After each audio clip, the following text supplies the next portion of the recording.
আল্লাহ তাআলা ডাক দিয়া বলেন, ও আদম, তুমি এবং তোমার স্ত্রী জান্নাতের মধ্যে বসবাস করো।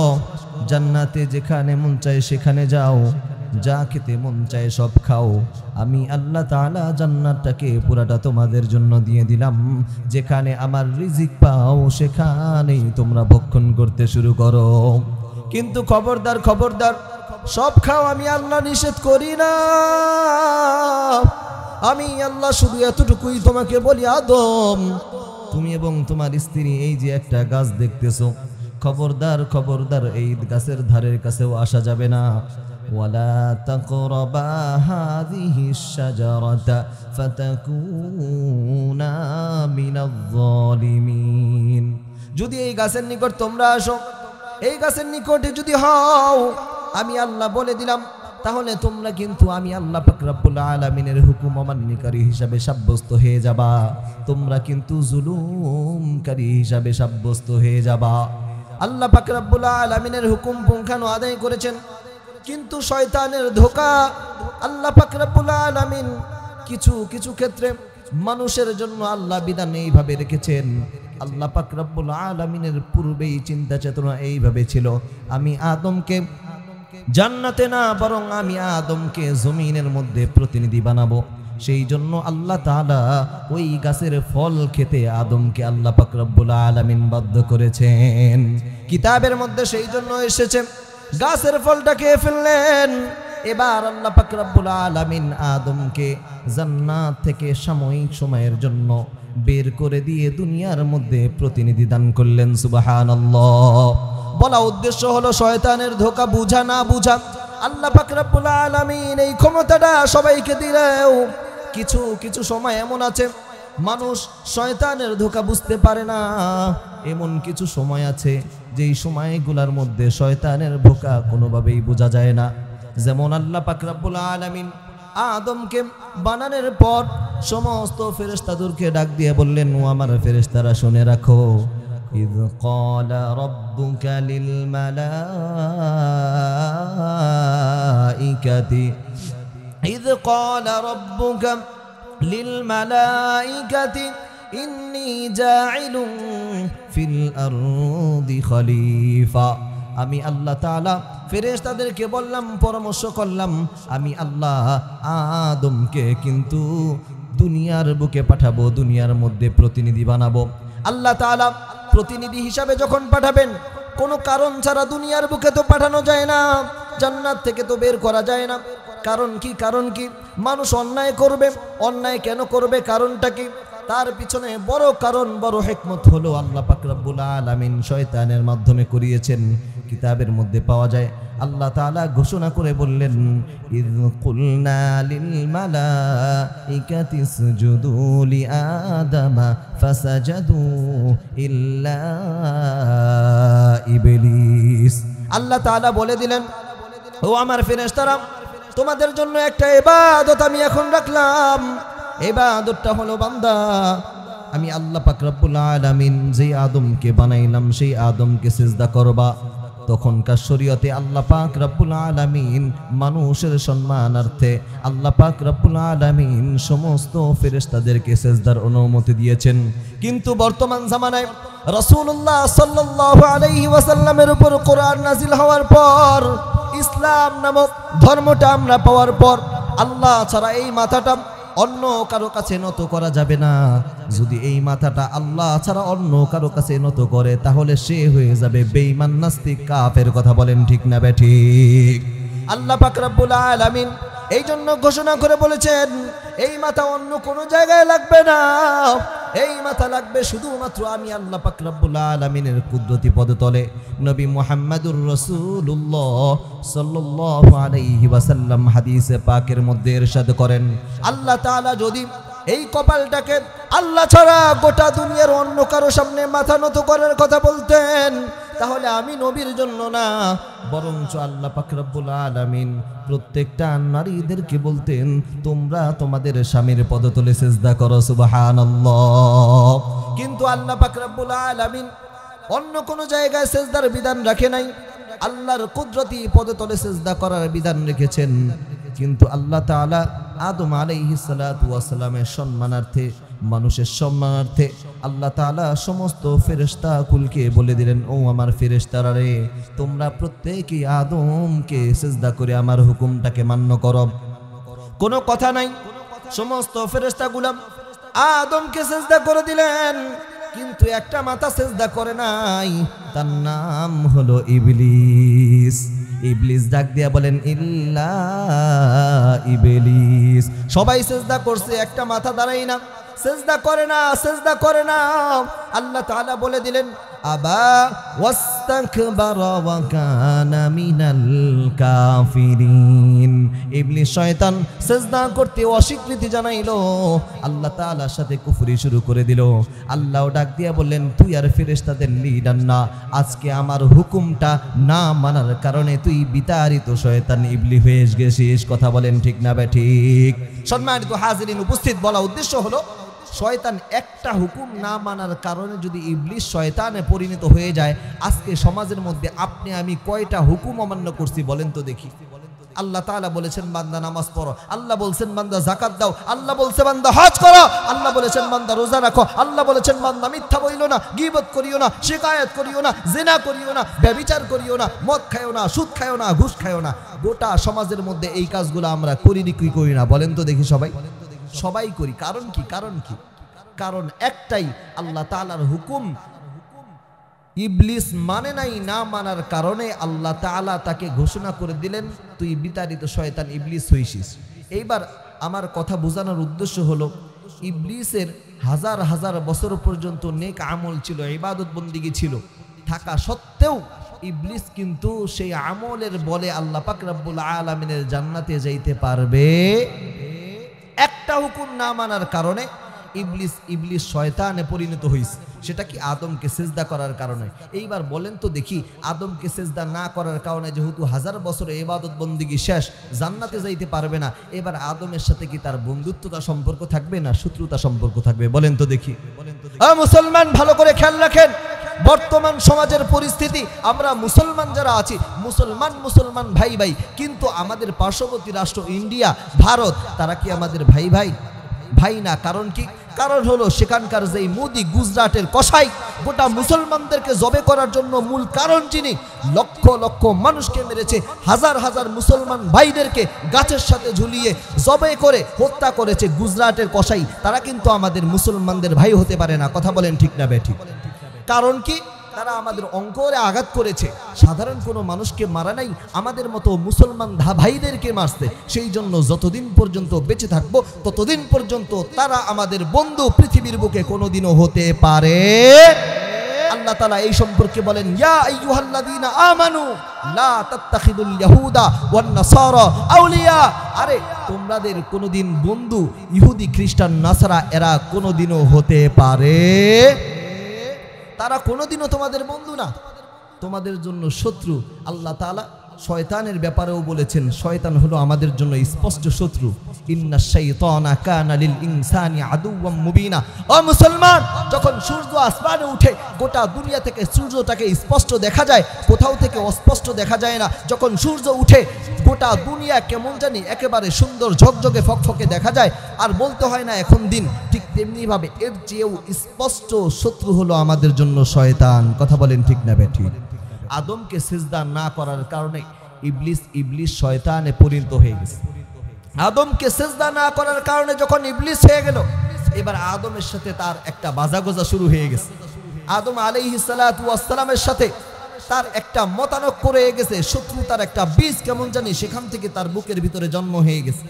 এবার আল্লাহ তাআলাকে ডাক দিয়া বললেন, যেহেতু হাজার বছর পর্যন্ত ইবাদত বন্দি করছি, আমারে জান্নাত দিবা না? আমারে জান্নাত দিবা না? আল্লাহ বলে, তোরে আবার জান্নাত দেব? হ্যাঁ, তুই যা এখান থেকে বের হ। ক্বালা ফাখরুজ মিনহা ফাইন্নাকা রাজিম।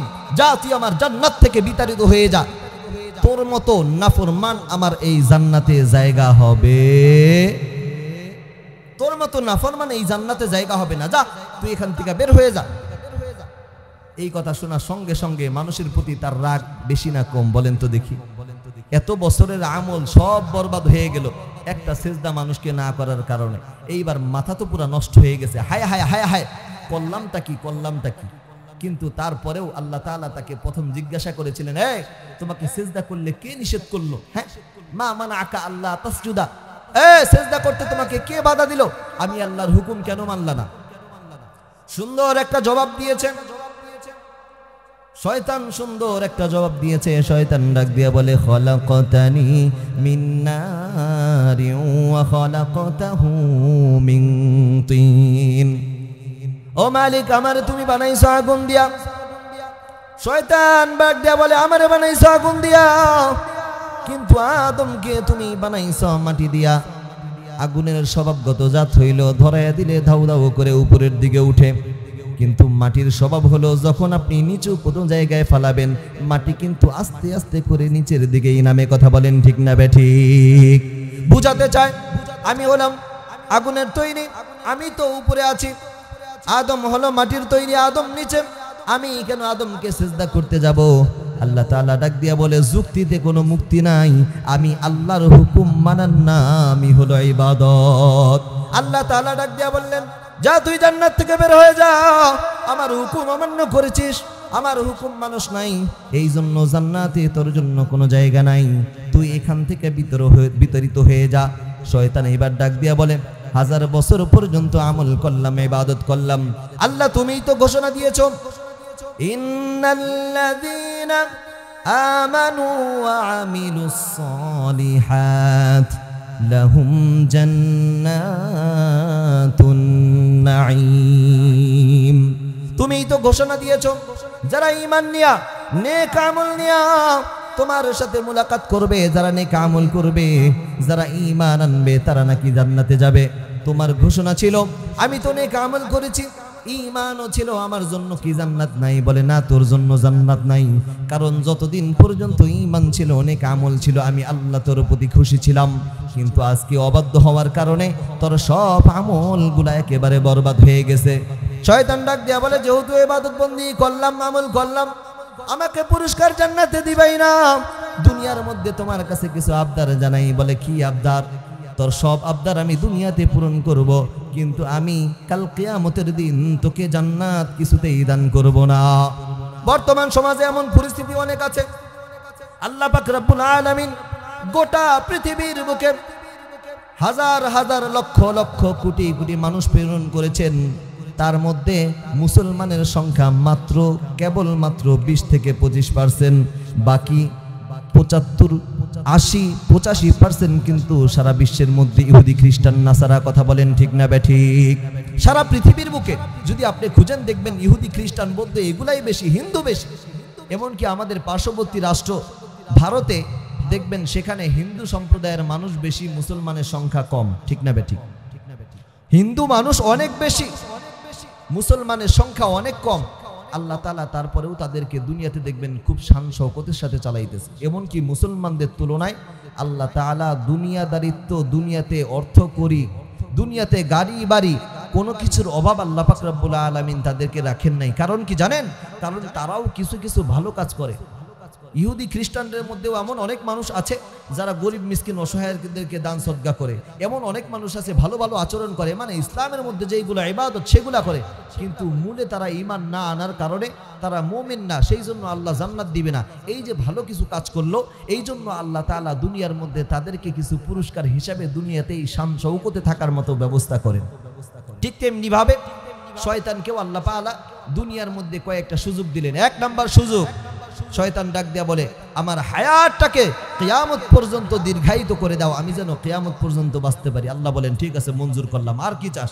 বলে, আল্লাহ, যেই মানুষের কারণে, যেই আদমের কারণে আমাকে তুমি শয়তান হিসাবে সাব্যস্ত করলা, ওই আদম সন্তানকে আমি চতুর্দিক থেকে একেবারে একের পর এক ধোঁকা দিতেই থাকবো, শিরায় উপশিরায় ঢুকে ঢুকে প্রত্যেকটা মানুষকে তুমি আল্লাহর পদঙ্ক অনুসরণ করা থেকে আমি আল্লাহ ফিরাইয়া তাদেরকে জাহান্নামমুখী করব। আমি শয়তান তাদেরকে জাহান্নামের দিকে টেনে টেনে নিয়ে যাব। আল্লাহ তাআলা এবার ডাক দিয়া বলেন, ও শয়তান, ভালো করে শুনে নে, ডানে বামে সামনে পিছনে চতুর্দিক থেকে তুই আমার বান্দাদেরকে ধোঁকা দিবি, তুই আমার বান্দাদেরকে মাহফিলে আসতে নিষেধ করবি, তুই আমার বান্দাদেরকে নামাজ পড়তে নিষেধ করবি, কোরআন পড়তে নিষেধ করবি, গুনাহের দিকে মানুষগুলাকে ধাবিত করবে। কিন্তু আমি আল্লাহ পাক রব্বুল আলামিন ঘোষণা করে দিলাম, চতুর্দিক থেকে তোর ধোকায় পড়ে আমার বান্দাগুলা একেবারেই যখন পরদ্রষ্টতার দিকে পড়ে যাবে, এমন সময় যদি আমার বান্দাগুলা আসমানের দিকে দুইটা হাত তুলে এইভাবে ফরিয়াদ জানায়, মালিক ভুল করেছি, মাফ করে দাও, ক্ষমা করে দাও, আমি আল্লাহ তাআলা ওয়াদা দিলাম ওই বান্দার জীবনের সবগুলা মাফ করিয়া আমি আল্লাহ পাক রব্বুল আলামিন ওই বান্দাকে ক্ষমা করে দিব। তাহলে দেখা গেল শয়তান সেই দিন থেকে প্রতিজ্ঞাবদ্ধ যে যতদিন পর্যন্ত বেঁচে থাকবে ততদিন পর্যন্ত শয়তান কিন্তু মানুষকে ধোঁকা দিতেই থাকবে। কথা বলেন ঠিক না বেঠিক? এই শয়তানের ধোঁকা আমরা বুঝে না বুঝে নানান রকমের গুনাহে নিমজ্জিত হই। এমন কোন গুনাহ নাই যেই গুনাহ আমরা করি না।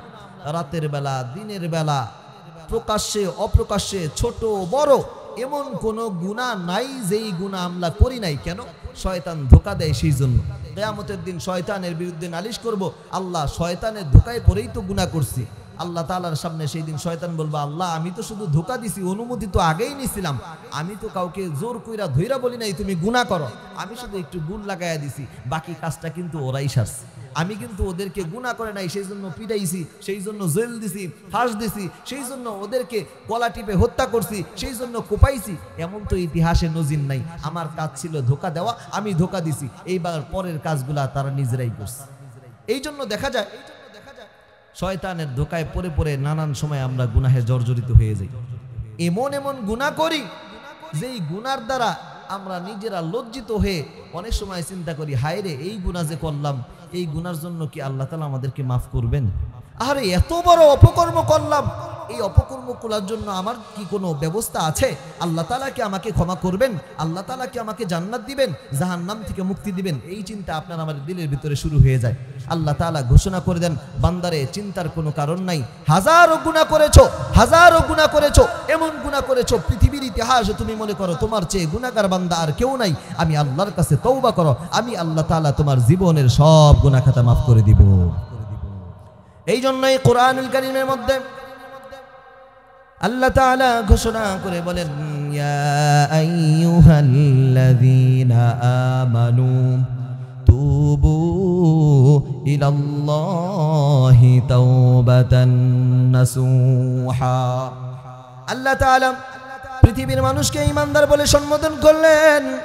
হাজারো গুনাহ করার পর, হাজারো অন্যায় করার পর আল্লাহ বেঈমান, কাফের, নাস্তিক বলে ডাক দিতে পারতেন, কিন্তু আল্লাহ তাআলা মায়াবী সুরে, মায়া করে, মোহাব্বত করে, সন্তান যখন হাজারো অন্যায় করে, মা বাবা কোনোদিন সন্তানকে নানান রকমের বাজে ভাবে ডাকে না, আদর করে মায়া করে ডাকে, কারণ সন্তানের প্রতি পিতা মাতার ভালোবাসা অনেক বেশি, অনেক বেশি।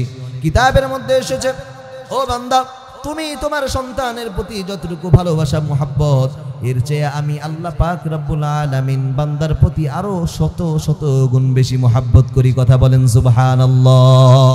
আল্লাহ তাআলা বলেন, ও বান্দা কতটুকু মোহাব্বত তুমি তোমার সন্তানকে করো, এর চেয়ে বেশি মোহাব্বত আমি কিন্তু তোমাদেরকে করি। এই জন্য দেখা যায় আল্লাহ তাআলা হাজারো অন্যায় করার পর আমাদেরকে ইয়া আইয়ুহাল্লাযীনা কাফারু বলে নাই। আল্লাহ তাআলা ডাক দিয়া বলেন নাই ইয়া আইয়ুহান নাস তুবু। আল্লাহ তাআলা বলেন নাই ইয়া আইয়ুহাল কাফিরুন তুবু। এইভাবে আল্লাহ ডাক দেন নাই, বরঞ্চ আল্লাহ ডাক দিয়া সুন্দর করে, আদর করে, মায়ার সুরে ডাক দিয়া বলেন ইয়া আইয়ুহাল্লাযীনা আমানু। ও ঈমানদার বান্দারে আমার, তুবু ইলাল্লাহি তাওবাতান নাসুহা।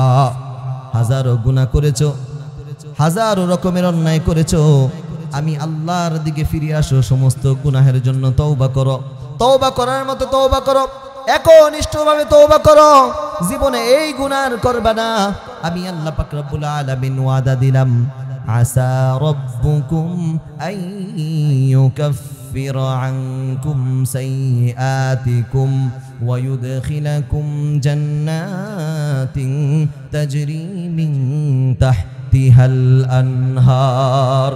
আল্লাহ তাআলা বলে, রে বান্দা তোমাদেরকে আশা দেই না, আশা দেই না। আশা অর্থ আশা, কিন্তু এখানে মুফাসসির কিরামগণ লেখেন আশা মানে আশা করা না, বরং আমি আল্লাহ ওয়াদা দিলাম যদি তওবা করার মতো তওবা করতে পারো রে বান্দা, আমি আল্লাহ তাআলা তোমাদেরকে দুইটা পুরস্কার দান করব। এক নাম্বার পুরস্কার হলো বান্দা, জীবনে যতগুলা গুনাহ করেছিলাম, যত রকমের অন্যায় করেছিলা, যত রকমের অপকর্ম করেছিলা, আমি আল্লাহ পাক রব্বুল আলামিন তওবার খাতিরে তোমার জিন্দেগির तमाम গুনাহ খাতা মাফ করে দিলাম। দুই নম্বর পুরস্কার হলো বান্দা, ওয়ায়ুদখিলাকুম জান্নাতিন তাজরি মিন তাহতিহাল আনহার। বান্দারে, জীবনে তোমাদের আশা হলো আল্লাহর জাহান্নাম থেকে মুক্তি পেয়ে আল্লাহর জান্নাতে যাওয়া। দুই নম্বর পুরস্কার হলো আমি আল্লাহ তাআলা তোমাদের গুনাহ মাফ করে জান্নাতের ব্যবস্থা করে দিব। সুবহানাল্লাহ। তাহলে আল্লাহ পাক রব্বুল আলামিনের কাছে তওবা করার মতো তওবা করলে আল্লাহ তাআলা দুইটা পুরস্কার দান করবেন। এক নাম্বার পুরস্কার আল্লাহ তাআলা জীবনের গুনাহ মাফ করে দিবেন। দুই নাম্বার পুরস্কার হলো আল্লাহ পাক রব্বুল আলামিন আমাদেরকে জান্নাতে প্রবেশ করাবেন। সুবহানাল্লাহ। এই জন্য দেখা যায় পৃথিবীর ইতিহাসে যে যত বড় গুনাহ করেছে, গুনাহের সঙ্গে সঙ্গে আল্লাহ পাক রব্বুল আলামিনের কাছে তওবা করেন। আল্লাহর নবী সাল্লাল্লাহু আলাইহি ওয়াসাল্লামের হাদিস, কুল্লু বানি আদামা খাত্তা, প্রত্যেকটা বনি আদম সন্তান তারা ভুল করে, ওয়া খায়রাল খাত্তাই আত-তাইবুন, আর প্রত্যেকটা অপরাধীর মধ্যে উত্তম অপরাধী, প্রত্যেকটা গুনাহগারের মধ্যে উত্তম গুনাহগারী হলো গুনাহ করার পর আল্লাহ পাক রব্বুল আলামিনের কাছে তওবা করে। সুবহানাল্লাহ। তওবা করার পর বান্দার জীবনের সব গুনাহ আল্লাহ মাফ করেন। কি পরিমাণ আপনার গুনাহ, আপনি নিজের দিকে তাকায়া বলেন, নিজের দিকে তাকায়া চিন্তা করেন আপনি কি পরিমাণ গুনাহ করেছেন। আপনার গুনাহ যেই পরিমাণে হোক না কেন, আল্লাহ পাক রব্বুল আলামিনের ক্ষমা এর চেয়ে আরো আরো আরো হাজার গুণে বেশি। সুবহানাল্লাহ। হাজার গুণে বেশি। ইতিহাসের কিতাবের মধ্যে এসেছে, রাসূলুল্লাহ সাল্লাল্লাহু আলাইহি ওয়াসাল্লামের হাদিসে পাকের মধ্যে ইরশাদ আছে, আল্লাহর এক বান্দা বনি ইসরাইলের মধ্যে একটা দুইটা করতে করতে করতে করতে 99টা খুন করছে। করার পর দিলের ভিতরে চিন্তা, হারে এটা আমি কি করলাম, এই খুনগুলা তো করা আমার জন্য ঠিক হয় নাই। মনের ভিতরে চিন্তা আসে। অনেক সময় অপকর্ম করার পর আপনার আমার দিলের ভিতরে এমনিতেই নাড়া দিয়ে উঠে, হারে যেই কাজটা করলাম কাজটা কিন্তু ঠিক করি নাই। কথা বলেন, একজন জেনা করছে, জেনা করার পর পরে চিন্তা করে, আহারে যেই কাজটা করলাম এটা তো আমি ঠিক করি নাই। একজন চুরি করছে, চুরি করার পর চিন্তা করে, আহারে আমি যে চুরিটা করলাম এই চুরি তো আমার জন্য ঠিক হয় নাই। একজন মানুষকে হত্যা করার পর চিন্তা করে, আহারে আমি যে এই হত্যাটা করলাম এই হত্যা করাটা তো আমার জন্য ঠিক হয় নাই। এইভাবে এক একজনের ভেতরে অনুশোচনা আছে। আল্লাহর ওই বান্দার ভিতরে অনুশোচনা জাগলো। কিতাবের মধ্যে পাওয়া যায় আল্লাহর ওই বান্দা এবার রাস্তার মধ্যে বসে বসে কান্না করে। পথে মধ্যে এক যুবক ডাক দিয়ে বলে, ও ভাই কান্না করার কারণ কি? একটা না দুইটা না 99টা খুন করছি, আমার এখন কি করব, কি করণীয়? এই চিন্তা করে আমি পথের মধ্যে বসে বসে কান্দি। যুবক ডাক দিয়া বলেন, আমাদের জানা মতে একটু দূরে অবস্থিত ওইখানে একজন আল্লাহর ওলি বান্দা থাকে, তার কাছে যাও, তিনি হয়তো বা কোনো সমাধান দিতে পারেন। এইবার লোকটা আস্তে আস্তে করে নিজের বাড়িতে যাইয়া সুন্দরভাবে জামা কাপড় পরে আল্লাহর ওলির দরবারে গেলেন। আল্লাহর ওলির কাছে ডাক দিয়া বলেন, ওগো আল্লাহর ওলি, অনেক বড় অন্যায় করেছি, আমার জন্য কি কোনো ক্ষমার ঘোষণা আছে কিনা, আমার জন্য কোনো সুযোগ সুবিধা আছে কিনা? বলে, করছোটা কি? বলে, একটা না দুইটা না 99টা খুন করছি, আমার জন্য ক্ষমার কোনো ঘোষণা আছে কিনা? আল্লাহর ওলি ডাক দিয়া বলেন, নিমক হারাম, এত বড় অন্যায় করেছিস আবার ক্ষমার জন্য আসিস না? তোর জন্য কোনো ক্ষমা নাই, তুই আমার দরবার থেকে বিতাড়িত হয়ে যা, দূর হয়ে যা। এইবার লোকটার মাথা এত গরম হয়ে যায়, চিন্তা করলো 99টা রাখার দরকার কি? এইবার হুজুরে দিয়ে এই বন্নি কইরা 100টা মিল কইরা ফেলাই। এইবার হুজুরের সাথে সাথে দিছে গেচাং, একবারে শেষ। 100 পূর্ণ হয়েছে। কয়টা? 100টা, সেঞ্চুরি হয়ে গেছে। কিন্তু তারপরেও আল্লাহর বান্দার দিলের ভিতরে চিন্তা, হারে এটা আমি কি করলাম, আবার কান্দে। পথে মধ্যে আরেক যুবকের সাথে দেখা। যুবকের সাথে বিস্তারিত আলাপন হওয়ার পর যুবক ডাক দিয়া বললেন, যাও, দূরদেশে আল্লাহর একজন ওলি আছে, সেখানে গেলে কোনো সমাধান হতে পারে। এবার আল্লাহর ওলির কাছে লোকটা আস্তে আস্তে দীর্ঘদিন সময় লাগাইয়া গেলেন। যাওয়ার পর ডাক দিয়া বলেন, ওগো আল্লাহর ওলি, বিরাট অন্যায় করেছি, আমার জন্য কোনো ক্ষমা আছে কিনা? বলে করেছোটা কি? বলে হুজুর 99টা খুন করছিলাম। এরপরে একজনের কাছে গেছি, তিনি বলছেন আমার জন্য কোনো ক্ষমা নাই, আমার জন্য কোনো ক্ষমা নাই, তাকেও শেষ করে দিয়েছি, একটাটা পূর্ণ হয়েছে। এইবার আপনার কাছে আসলাম হুজুর গো, কোনো সলিউশন আমার জন্য আছে কিনা? হুজুর এবারে ডাক দিয়া বলেন, ওরে আল্লাহর বান্দা, নিরাশ হইও না, নিরাশ হইও না। আল্লাহ তাআলা কুরআনুল কারীমের মধ্যে ইরশাদ করেন, কুল ইয়া ইবাদিয়াল্লাযীনা আসরাফু আলা আনফুসিহিম লা তাকনাতু মির রাহমাতিল্লাহ ইন্নাল্লাহা ইয়াগফিরুয যুনুবা জামিআ ইন্নাহু হুয়াল গফুরুর রহিম। আল্লাহ তাআলা কোরআনের আয়াত নাযিল করেছেন, আপনার নবী আমার নবী মুহাম্মদুর রাসূলুল্লাহ সাল্লাল্লাহু আলাইহি ওয়াসাল্লামের উপর কোরআনের আয়াত নাযিল করে বলে দেন, ওগো আমার নবী আপনি বলে দেন, আমার বান্দারা নিজেদের উপর হাজার রকমের জুলুম করার পরেও তারা যেন নিরাশ না হয়, তারা যেন একেবারে নিরাশ না হইয়া ভেঙে পড়ে, বরঞ্চ আমি আল্লাহ পাক রব্বুল আলামিন তো বান্দার ওই জীবনের সবগুলা গুনাহগুলোকে মাফ করে দেই। আল্লাহ পাক রব্বুল আলামিন বলেন, ইন্নাল্লাহা ইয়াগফিরুয যুনুবা জামিআ। বান্দা মাথা থেকে নিয়ে পা পর্যন্ত, শুরু থেকে নিয়ে জীবনের শেষ পর্যন্ত যতগুলা গুনাহ করেছে, আমি আল্লাহ পাক রব্বুল আলামিন বান্দার সব গুনাহগুলোকে মাফ করে থাকি। আল্লাহর ওলি ডাক দিয়া বলেন, ও আল্লাহর বান্দা গোলাম, চিন্তার কোনো কারণ নাই, ভয়ের কোনো কারণ নাই। তোমার সমস্ত গুনাহের জন্য যদি আল্লাহর কাছে একনিষ্ঠভাবে তওবা করতে পারো, আল্লাহ তাআলা তোমাকেও দুনিয়া থেকে মাফ করে জান্নাত দিয়ে দিবেন। কিতাবের মধ্যে এমন ভাবে এসেছে, আল্লাহর ওই বান্দা মনের মধ্যে খুশি নিয়ে নিজের বাড়িতে আসলেন। আসার পর তখনকার জামানায় তওবা করার জন্য নির্ধারিত পবিত্র একটা ভূমিতে যাইতে হইতো। ঘরের মধ্যে কারো তাহাজ্জুদ নামাজ, কারো এমনি নামাজ, কারো অন্যান্য ইবাদত বন্দেগী, তওবা ইস্তেগফার কোনো কিছুই কবুল হইতো না। সব কিছু করার জন্য নির্ধারিত একটা জায়গায় যাওয়ার প্রয়োজন ছিল। আল্লাহর ওই বান্দা সুন্দর কইরা পাক পবিত্র হইয়া নিজের ঘর থেকে বের হওয়ার সঙ্গে সঙ্গেই, দু চার কদম আগানের সঙ্গে সঙ্গেই মালাকুল মাউত আল্লাহ পাক রব্বুল আলামিন পাঠিয়ে দিলেন। মৃত্যুর ফেরেশতা হাজির, জানটা কবজ করে নেবেন। এমন সময় মালাকুল মাউত তার রূহটা যখন কবজা করবে, কিতাবের মধ্যে আসে আল্লাহ পাক রব্বুল আলামিন যখন কোনো মানুষের জীবনটাকে হরণ করতে চান, কোনো মানুষের রূহকে কবজা করতে চান, দুই ধরনের ফেরেশতা সেখানে উপস্থিত হয়ে যায়। একদল হলো জান্নাতি, আরেক দল হলো জাহান্নামী।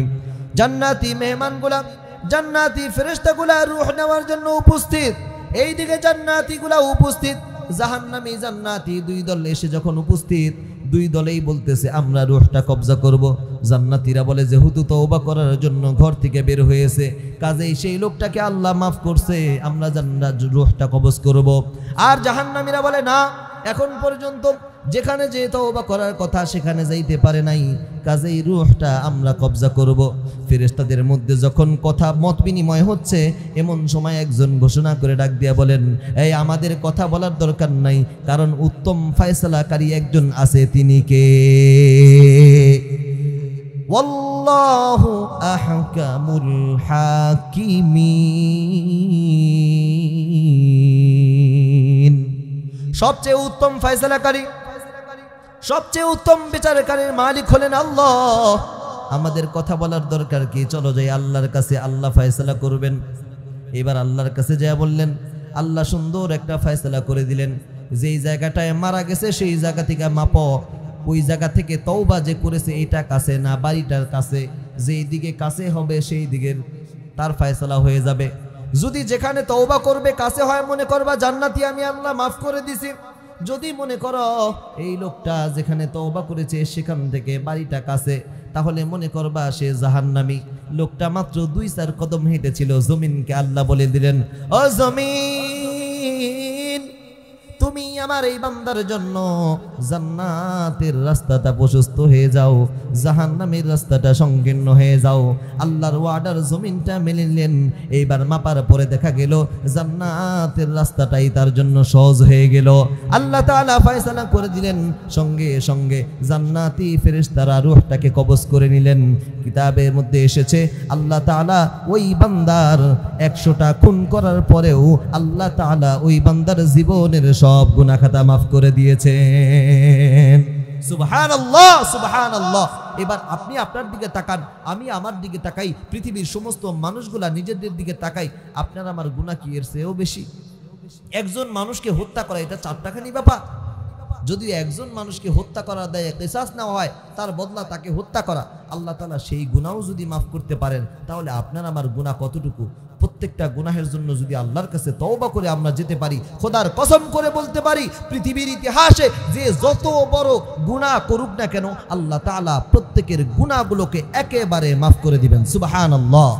বান্দার গুনাহ যদি সমুদ্রের ফেনা পরিমাণও হয়, আল্লাহ তাআলা তারপরে ওই বান্দার গুনাহগুলোকে মাফ করে দিবেন। সুবহানাল্লাহ, সুবহানাল্লাহ। আপনার আমার গুনাহ কতটুকু? পৃথিবীর ইতিহাসে নজির তো এমন পাওয়া যায়, গুনাহ করার পরে আল্লাহ তাআলা ওই ব্যক্তির প্রতি এতটাই অসন্তুষ্ট, এতটাই নারাজ যে আল্লাহ তাআলা ওই ব্যক্তিকে দুনিয়াতে থাকা অবস্থায় জাহান্নামের ফয়সালা দিয়েছেন। আবার আল্লাহ তাআলা ওই লোকটাকেই দুনিয়াতে থাকা অবস্থায় জান্নাতে ফয়সালা দিয়েছেন। কথাটা কেমন হয় না? একই ব্যক্তি জাহান্নামেরও ফয়সালা, জান্নাতেরও ফয়সালা। কারণ কি? কারণ হিসাবে একটাই, সেটা হলো আল্লাহ পাক রব্বুল আলামিনের কাছে তওবা। পয়গম্বর মূসা আলাইহিস সালাতু ওয়াস সালাম, তার একটা স্বভাব ছিল আল্লাহ পাক রব্বুল আলামিনের সাথে তুর পাহাড়ে যায় বেশিরভাগ সময় কথা বলতেন। আল্লাহর সাথে এতটাই সৌহার্দ্যপূর্ণ বন্ধুসুলভ আচরণ হয়েছে, সময় পাইলেই আল্লাহ পাক রব্বুল আলামিনের কাছে দৌড় যে আল্লাহর সাথে কথোপকথন করে। কথা বলার সাথে সাথেই আল্লাহ পাক রব্বুল আলামিনও তার ওই কথাগুলো মাইনা নিতেন। কোরআনে আল্লাহ পাক রব্বুল আলামিন স্পষ্ট বলেন, ওয়া কাল্লামাল্লাহু মূসা তাকলিমা। আমি আল্লাহ তাআলার সাথে সবচেয়ে বেশি কথা যেই নবী বলেছি, যেই নবীর সাথে আমার কথোপকথন হয়েছে, সেই নবীর নাম হলো হযরতে মূসা। কিছু হইলেই দৌড়ে একেবারে আল্লাহ পাক রব্বুল আলামিনের কাছে তুর পাহাড়ে যে আল্লাহর সাথে কথা বলতে বলতে বলতে বলতে এক পর্যায়ে ডাক দিয়ে বলে, আল্লাহ, দুনিয়ার মধ্যে সবচেয়ে ঘৃণিত নিকৃষ্টতম জাহান্নামী ব্যক্তিটা কোনটা? সেই লোকটাকে আমাকে একটু দেখাবা। আল্লাহ ডাক দিয়ে বলেন, এ মূসা, তুমি এটা কি বলো? আমি আল্লাহ তাআলা দুনিয়াতে থাকা অবস্থায় জাহান্নামীদেরকে দেখাবো, জাহান্নামী ব্যক্তির গুনাহ প্রকাশ করব? আরে আমি আল্লাহ তাআলা বান্দাদের কোনো গুনাহ প্রকাশ করি না, আমি আল্লাহ দেখাইতে পারবো না। আল্লাহ এবার দেখাও না, একটু দেখাও, একটু দেখাও। যখন বারবার আকুতি মিনতি করে, দেখবেন আপনার আমার সন্তান যখন আইসা বারবার আব্বা এটা কিনা দাও, আব্বা ওইটা দাও, এইটা দাও, আপনি আমি গলে একেবারে পানির মতো হয়ে যাই না বলেন? আল্লাহ তাআলা তো পয়গম্বরদের কথা অবাধ্য হতেন না, পয়গম্বরদের প্রত্যেকের কথা আল্লাহ পাক রব্বুল আলামিন শুনতেন। এইবার পয়গম্বর মূসা আলাইহিস সালাতু ওয়াস সালাম যখন বারবার আবদার জানায়, বলে ঠিক আছে, তুমি কেন জানতে চাও, কেন ওই জাহান্নামী ব্যক্তিটাকে দেখতে চাও, কারণটা কি? কারণটা কি? বলে, আল্লাহ, ওই লোকটাকে আমি দেখার পর জিজ্ঞাসা করব কোন কোন গুনাহ করেছে, সেই গুনাহগুলো আমি জেনে আমার উম্মত বনি ইসরাইলদেরকে বলবো এই গুনাহ করবা না, কারণ এই গুনাহ করলে আল্লাহ তাআলা নারাজ হয়, আল্লাহ তাআলা কিন্তু তোমাদেরকেও তার মতো জাহান্নামে দিবে।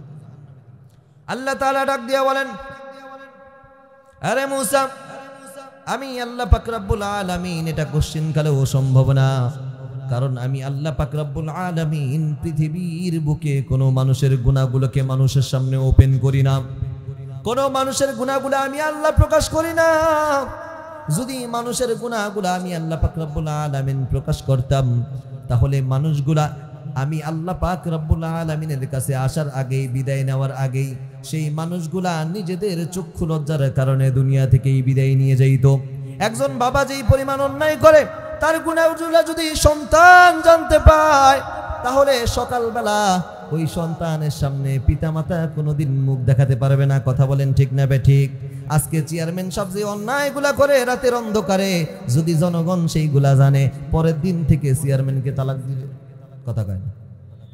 আজকে যদি জনগণ জানে আমার নেতা এমন, আমার নেতার চরিত্র ফুলের মতো পবিত্র, স্লোগান ঠিকই হয়, রাতের অন্ধকারে যেই কাজগুলা হয় স্লোগান এইভাবে না দিয়া উল্টা দেয়, আমার নেতার চরিত্র গুয়ের ছায়াও পবিত্র। কথা কয় না? ভুল বললাম? যেই পরিমাণ অকারেন্স আপনি আমি করি, এটা যদি আপনার আমার পরিবারের লোক জানে, তাহলে আপনারাকে আমাকে থুতু দেওয়া শুরু করবে। কথার কথা, আজকে মসজিদের ইমাম হিসাবে যাকে মানেন, তিনি যদি অন্যায় করে, তার এই অন্যায়গুলো যদি জনসমাজে তুলে ধরা হয়, কালকে থেকে তার পিছে যায় নামাজ পড়বেন? কথা বলেন না কেন? পড়বেন? পড়বেন না কেন? পড়বেন না কারণ আমি যাকে নেতা মানলাম তিনি হবে ফ্রেশ, তার ভিতরে একেবারে ফ্রেশ থাকবে, তাকে আমরা মানবো একেবারে নির্দ্বিধায় ফ্রেশভাবে তাকে মানবো। কিন্তু সে যদি অন্যায়ের সাথে নানানভাবে জড়িত হয়, আর আমি যদি জানি, তাকে আমি আপাতত মানতে পারি না। কথা বলেন।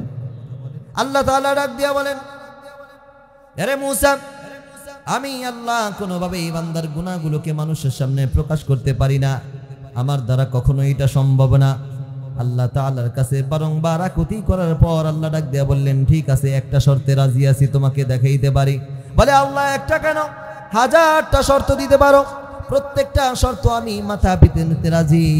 আল্লাহ এবার ডাক দিয়া বললেন, জাহান্নামী ব্যক্তিটার সাথে তোমার দেখা হবে, কিন্তু কোনো কথা হবে না। বললেন, ঠিক আছে, মঞ্জুর। আল্লাহ ডাক দিয়া বললেন, সকালবেলা যাইয়া রাস্তার মোড়ে দাঁড়াইবা, যেই লোকটা তোমার সাথে সর্বপ্রথম সাক্ষাৎ হবে, মনে করবা ওই লোকটাই হলো আমি আল্লাহ পাক রব্বুল আলামিনের কাছে সবচেয়ে ঘৃণিত ব্যক্তি, নিকৃষ্টতম ব্যক্তি, ওই লোকটাই হলো আমি আল্লাহর কাছে জাহান্নামী। সকালবেলা যায় দাঁড়াইছে, হঠাৎ করে দেখে একটা লোক পয়গম্বর মূসা আলাইহিস সালাতু ওয়াস সালামের দিকে আস্তে আস্তে করে আসতেছে। পয়গম্বর মূসা মাথা থেকে নিয়ে পা পর্যন্ত পুরাটা দেখলেন, মার্ক করলেন, কিন্তু আল্লাহ বলেছেন খবরদার, খবরদার, কথা বলা যাবে না। পয়গম্বর মূসা কথা না বইলা তুর পাহাড়ে একটা দৌড় দিয়ে ডাক দিয়ে বলে, ও মালিক, তোমার জাহান্নামী ব্যক্তিটা দেখছি, তোমার হুকুমগুলো আমি মানছি, এইবার আরেকটা আরজি বড় মনের মধ্যে। বলে, কি আরজি বলো? বলে, আল্লাহ চর্মচক্ষু দিয়া এইবার দুনিয়ার মধ্যে থাকা অবস্থায় একজন জান্নাতি মানুষ দেখতে চাই। আল্লাহ তাআলা বললেন, ঠিক আছে, জান্নাতি মানুষ যেহেতু দেখতে চাও, আমি আল্লাহ তাআলা জান্নাতি মানুষটাকেও দেখাবো। বলে, কোন জায়গাটায়? সকালবেলা যেই জায়গায় দাঁড়াইছ, বিকালবেলা সেই জায়গাটায় যে দাঁড়াইবা, যেই লোকটা তোমার সাথে মুলাকাত হবে, মনে করবা আমি আল্লাহ পাক রব্বুল আলামিনের কাছে ওই ব্যক্তিটাই হলো সবচেয়ে উত্তম এবং জান্নাতি। পয়গম্বর মূসা এবার বিকালবেলা যে রাস্তার মোড়ে দাঁড়াইছে, দেখে আস্তে আস্তে করে দূর থেকে একজন লোক মিটমিট করে হাঁটি হাঁটি পা পা করে পয়গম্বরের দিকে আস্তে আস্তে আসতেছে। পয়গম্বর মূসার কাছাকাছি যখন আসলেন, পয়গম্বর মূসা আলাইহিস সালাতু ওয়াস সালাম নজরটাকে অন্যদিকে সরায় না, বড় বড় করে চোখ দিয়ে তার দিকে তাকায় আছে, আর মনে মনে চিন্তা করে, আহারে, আমার মতো সৌভাগ্যবান লোক আর কয়টা পৃথিবীর বুকে আছে। নিজের চামড়া চক্ষু দিয়ে, নিজের চর্মচোখ দিয়ে আল্লাহর জান্নাতি একজন মেহমানকে আমি দেখব, এর চেয়ে আনন্দের ব্যাপার আর কোনো কিছু হতে পারে না। পয়গম্বর মূসা তাকাইলেন, তাকায় তাকায় দেখতেছেন, আর চিন্তা করে হাউমাউ করে উঠলেন, হায় হায়, এটা কি অবস্থা! সকালবেলা যেই লোকটাকেই দেখলাম জাহান্নামী, সেই লোকটাকেই আল্লাহ তাআলা এখন বলে জান্নাতি। ডাক দেয়া বলে, ভাই, তোমার সাথেই সকালবেলা আমার দেখা হয়েছিল না? বলে, জি হ্যাঁ, আপনার সাথেই তো আমার দেখা হয়েছিল। বলে, ঠিক আছে ভাই, চলে যাও। এক দৌড় দিয়া তো পয়গম্বর মূসা আলাইহিস সালাতু ওয়াস সালাম তুর পাহাড়ে যায় আল্লাহ পাক রব্বুল আলামিনকে ডাক দিয়া বলে, ও মালিক, লীলা খেলা তোমার বুঝি না। সকালবেলা তুমি বললাম এই লোকটা হলো জাহান্নামী, বিকালবেলা তুমি বললা এই লোকটা হলো জান্নাতি, কারণটা কি? কারণটা কি? আল্লাহ তাআলা ডাক দিয়া বলেন, ওরে পয়গম্বর, আমি আল্লাহ আপনার মতো এত কঠিন রুক্ষ মেজাজের না, আমি আল্লাহ তাআলা আপনার মতো এত কঠিন মেজাজের না। আমি আল্লাহ তাআলা সকালবেলা এই লোকটাকে যখন জাহান্নামী ঘোষণা দেই, এমন এমন কিছু গুনাহ করেছে যার জন্য আমি আল্লাহ তাআলা ওই লোকটার উপর নারাজ ছিলাম। আমি আল্লাহ তাআলা ওই লোকটার ঠিকানা ফেরেশতাদেরকে বললাম জাহান্নামে লেখো, কিন্তু আপনার সাথে সাক্ষাৎ হওয়ার পর এই লোকটা বাড়িতে যায় নাই, দুনিয়ার অন্য কোনো জায়গায় যায় নাই। এই লোকটা একটা পাহাড়ের নির্জনে গুহায় আইসা সুন্দর করে ওযু বানাইয়া 2টা রাকাত নামাজ পড়া আমি আল্লাহর সামনে 2টা হাত কুদরতভাবে বাড়ায়া দিছে। আমি আল্লাহ পাক রব্বুল আলামিনের কাছে বারংবার ওই বান্দাটা ক্ষমা চায়, আল্লাহ এই ভুল করছি, রাতের বেলা এই গুনাহ করছি, দিনের বেলা এই গুনাহ করছি, কেউ জানে না। মাওলা গো আমি ছাড়া তুমি ছাড়া পৃথিবীর অন্য কেউ জানে না। আল্লাহ গো মাফ করে দাও, ক্ষমা করে দাও, জীবনে এই ধরনের গুনাহ আর কোনোদিন করব না। এইভাবে যখন বিনাইয়া বিনাইয়া বান্দা কান্না শুরু করেছে, আল্লাহ পাক রব্বুল আলামিন ডাক দিয়া বলেন, ও পয়গম্বর মূসা, আমার ওই বান্দাটা যখন এইভাবে করে করে রোনাজারি করেছে, বান্দার ওই চোখের পানিগুলা নাকের ডগায় আসার আগে আগেই আমি আল্লাহ পাক রব্বুল আলামিন ওর জীবনের সব গুনাহ খাতা মাফ করে ওর নামটা জাহান্নামীদের খাতা থেকে কাইটা আমি আল্লাহ পাক রব্বুল আলামিন ওর নামটা জান্নাতীদের খাতায় লিখে দিয়েছি। তাহলে তওবার গুরুত্ব কম না বেশি বলেন? কি পরিমাণে বেশি! আপনি আমিও যদি এইভাবে তওবা করি, আল্লাহ তাআলা আপনাকেও আমাকেও এইভাবে দুনিয়া থেকে বিদায় করবেন, একেবারে মুমিন হিসাবে তওবা কবুল করে জান্নাতি মেহমান হিসাবে। সুবহানাল্লাহ, সুবহানাল্লাহ। শুধুমাত্র আপনাকে আমাকে এতটুকু সুযোগ করতে হবে যে আল্লাহ এই পরিমাণ গুনাহ করার পর তোমার কাছে তওবা করলাম, আল্লাহ মাফ করে দাও। পৃথিবীর ইতিহাসে এত নজির আছে, এত নজির আছে যে মানুষ এত গুনাহ করেছে, এত গুনাহ করেছে, গুনাহের পর আল্লাহর কাছে তওবা করেছে, আল্লাহ তাআলা তার গুনাহ মাফ করছে। মদিনার ইতিহাস, রাসূলুল্লাহ সাল্লাল্লাহু আলাইহি ওয়াসাল্লামের জামানায় একজন কাফন চোর ছিল। তার কাজই হলো মদিনায় কোনো মানুষ মারা গেলে কাফন চুরি করত। চুরি কইরা ওই কাফনগুলা বাজারে বিক্রি কইরা সেটা দিয়ে সংসার চালায়। আপনারা এই যাবৎ পর্যন্ত অনেক চোর দেখছেন, ছাগল চোর, গরু চোর, মোবাইল চোর, টাকা চোর, আছে না এরকম? কিন্তু কাফন চোর আমরা আমাদের এই দেশে খুব একটা দেখি নাই। কথা বলেন, আমরা দেখি নাই। কি মারাত্মক পরিমাণে চোর এমন জায়গায় চুরি করে, সামান্য একটু ভয়ও নাই, সামান্য রকমের চিন্তা ভাবনাও নাই, বাস চুরি কইরা বাজারে নিয়ে বিক্রি কইরা নিজের সংসার চালায়। ঠিক তেমনি ভাবে মদিনার মধ্যে রূপবতী সুন্দরী একটা রমণী মারা গেছে। এত পরিমাণে সুন্দর, যার সুন্দরে অনেক মানুষ মুগ্ধ, যারা দেখেছেন, আল্লাহ তাআলা হায়াত শেষ করে দিয়েছেন, বাস মারা গেছে। ঘটনাক্রমে রাতের বেলায় আল্লাহর ওই বান্দা গেছে চুরি করার জন্য। এইবার মনে করেন কাফনের কাফন সরাইয়া প্রতিদিনের মতো আসতেছে। হঠাৎ করে শয়তান, ওই যে বলছিলাম আদমকে যেইভাবে ধোঁকা দিছে, এরপরে দেখা গেছে পৃথিবীর ইতিহাসে সমস্ত মানুষদেরকে ধোঁকা দিছে, ঠিক তেমনি ভাবে তার মনের ভিতরে একটা ওয়াসওয়াসা দিছে, এত সুন্দরী নারী তুমি একা রাইখা যাইতেছ, এইরকম সুন্দরী নারী তো পৃথিবীর ইতিহাসে তুমি কোনোদিন দেখো নাই, একটু কামটা সাইরাই যাও। আহারে, আল্লাহর ওই বান্দা সঙ্গে সঙ্গেই মনে করেন শয়তানের ওয়াসওয়াসা ধোঁকা না বুঝে আল্লাহর ওই বান্দির সাথে, আল্লাহর ওই বান্দি যিনি মারা গেছে তার সাথে জিনা করছে। কি ঘৃণিতম অন্যায়! অন্যায়টা করার পর এইবার কবর থেকে যখন উঠে সামনের দিকে আগাচ্ছে, অটোমেটিকলি কবর থেকে গায়েবী আওয়াজ আসতেছে, হে আল্লাহর বান্দা গোলাম, তুমি এটা কি করলা? তুমি এটা কি করলা? গোটা কবরবাসীর মধ্যে আমাকে তুমি নির্লজ্জ করে ফেললা, উলঙ্গ করে ফেললা। শুধু এতটুকুই না, তুমি আমার ইজ্জতটাকে হরণ করলা। কাল কিয়ামতের দিন, কঠিন মহা মুসিবতের দিন, আল্লাহর আদালতে তোমার বিচার হবে। আমি আল্লাহ পাক রব্বুল আলামিনের কাছে তোমার নামে বিচার দিব, তোমাকে আমি আল্লাহ পাক রব্বুল আলামিনের কাঠগড়ায় দাঁড়াবো। সেই দিন কিন্তু তুমি সামান্য পরিমাণ মুক্তি পাবে। লোকটা হতভম্ব হয়ে গেল, এইবার আর বাড়িতে ফেরে না। লোকটা পথের মধ্যে বসে বসে কান্দে। কত মানুষ কত রকমের বুঝায়, কিন্তু আহারে কান্না যেন তার থামেই না, শুধু কান্দে আর কান্দে। এবার পথের মধ্যে দিয়ে হযরত ওমর ফারুক রাদিয়াল্লাহু আনহু যাচ্ছেন। ওমর ফারুক রাদিয়াল্লাহু আনহু ডাক দিয়ে বললেন, ও ভাই কান্দো কেন, কারণটা কি? বলে, এমন বড় অন্যায় করেছি যেই জন্য আমি বসে বসে এখানে কান্দি। পৃথিবীর ইতিহাসে সমস্ত মানুষগুলাকে আল্লাহ তাআলা হয়তো বা ক্ষমা করবেন, কিন্তু এত বড় কঠিন অন্যায় আমি করেছি, আমার এই অন্যায় এটাকে আল্লাহ পাক কোনোদিনও ক্ষমা করবেন না। বলে, করছোটা কি? এক এক করে সব ঘটনা খুলে বললেন, কিন্তু আল্লাহর নবীর দরবারে যাওয়ার সাহস পায় না। আল্লাহর নবী সাল্লাল্লাহু আলাইহি ওয়াসাল্লামের কাছে ওমর ফারুক রাদিয়াল্লাহু আনহু গেলেন, ডাক দিয়া বললেন, ওগো আল্লাহর হাবিব পয়গম্বর আরবি সাল্লাল্লাহু আলাইহি ওয়াসাল্লাম, পথের মধ্যে একটা যুবক দেখি হাউমাউ করে কাঁদতেছে, হাউমাউ করে কাঁদতেছে।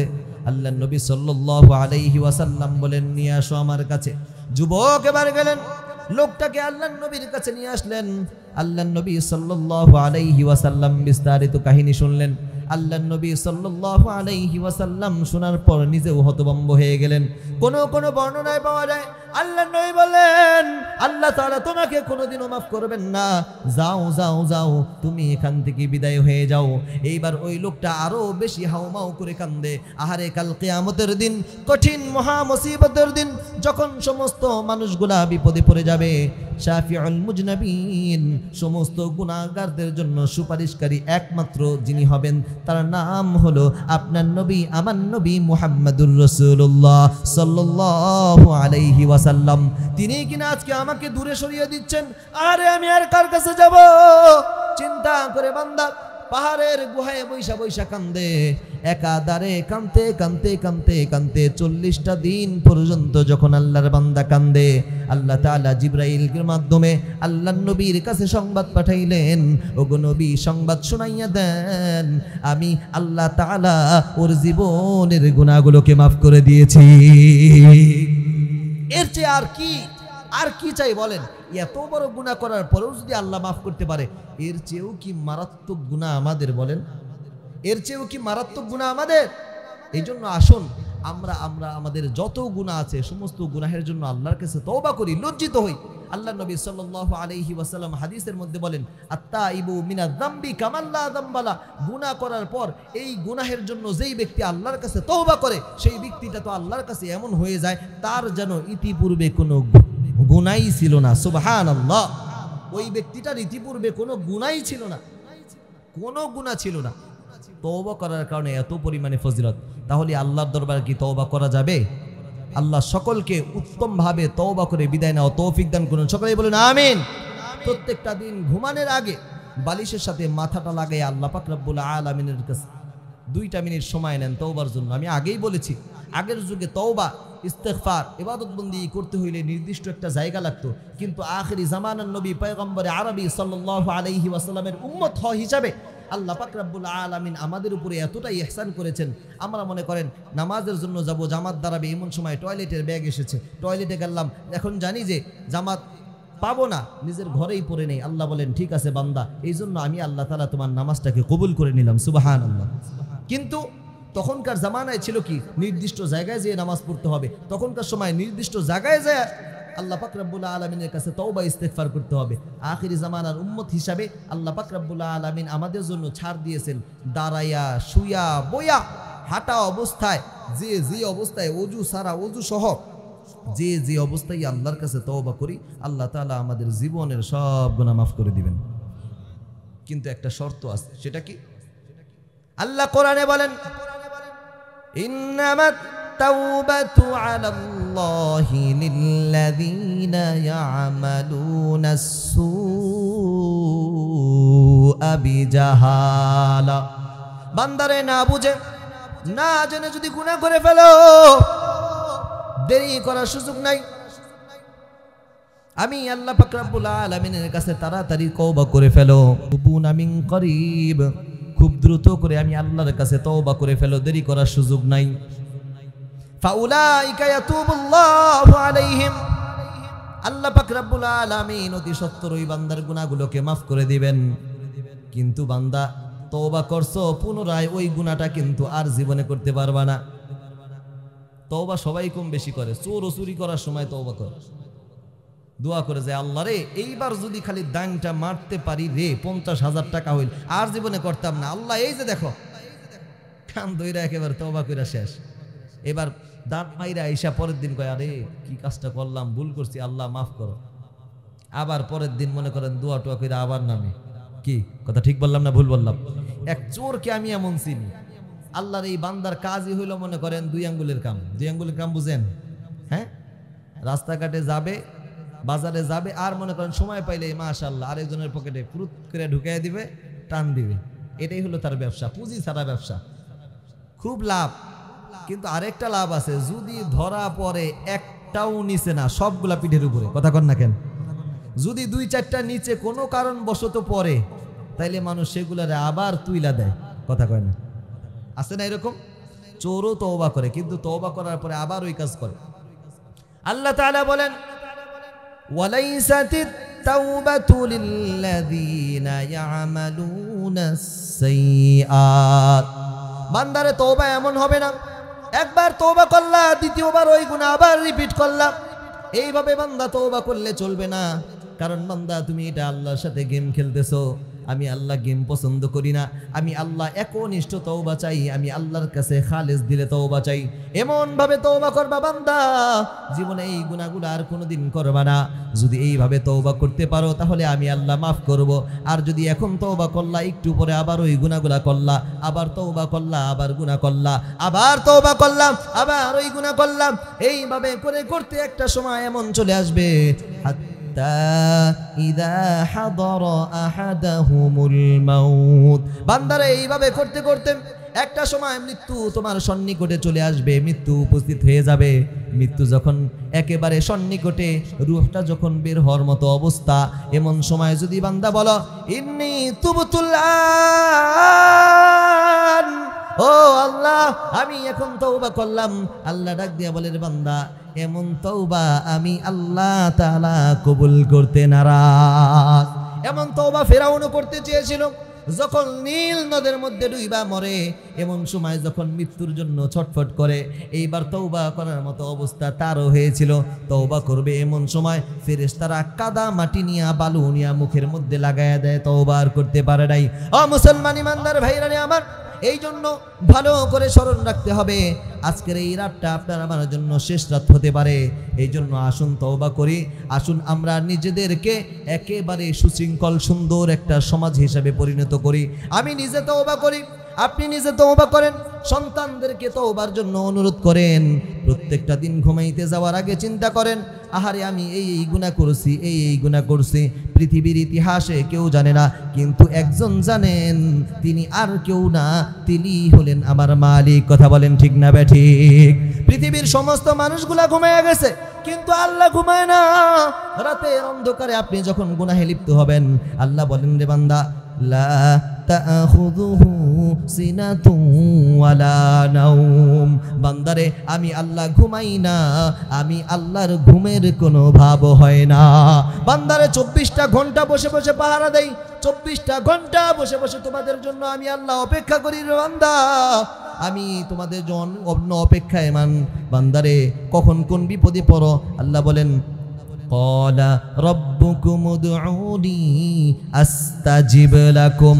আল্লাহ তাআলা বলেন বান্দারে বিপদে পড়েছো, আমি আল্লাহ পাক রব্বুল আলামিনকে ডাকো, আমি আল্লাহর কাছে তওবা করো। আমি আল্লাহ কথা দিলাম বান্দারে আমি তোমাদের প্রত্যেকটা ডাকে সাড়া দেওয়ার জন্য প্রস্তুত আছি। সুবহানাল্লাহ।